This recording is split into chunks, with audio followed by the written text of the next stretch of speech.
میدونی چی؟ من قطعی مفتونه ساد شدم با گپ زدستم با تلفن. هیچ گپ نه؟ باید دختر خوبه باید دل داره. نباید مفتونه. نه بگم ما میخریم حتما. خواب مفتونه جان خواب. ما بگه قطعی مفتونه و میخرم تو رشک نمیکنی از اون گپ. نه چه خیلی که مرا نقص بینه هوایم خیلی نقص بینه همراه دختره. ما برم ما؟ ها بریم. ما وقتی آشتی شدم تو باید ما قطعی جنگ کنی رشک کنی ما باید جنگ کنیم راز. سلام علیکم. سلام علیکم. آقا چه یک ساعت شما تو را کوفتسا. ما میجای. ای بگاش نداریم یک گلا دختره بخبیو. افهم. یک گلا.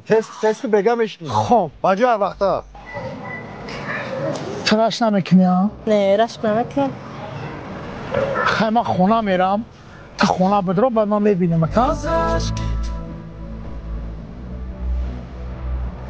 مفتونه رم گفتمش جنگ نکرد و اونا گفتم که دخترها شوق خودت گفتی کو میگردیم میگم من رش ندارم من همین خواستم که جنگ کنه قطعی من که پدرکش نکنم جنگ نکردی چی نگفت یکم ایلوج نداری اما پدرکه رو میخری تموم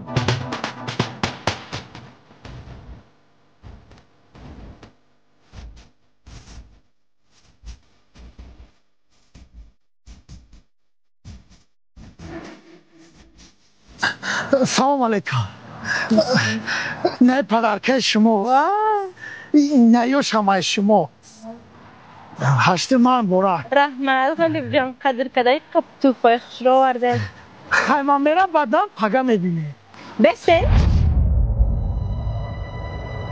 مفتونه دینا قچگار زده سبدی وای کی بود؟ Поздравляю всех женщин с праздником, желаю здоровья, счастья, любви и красоты.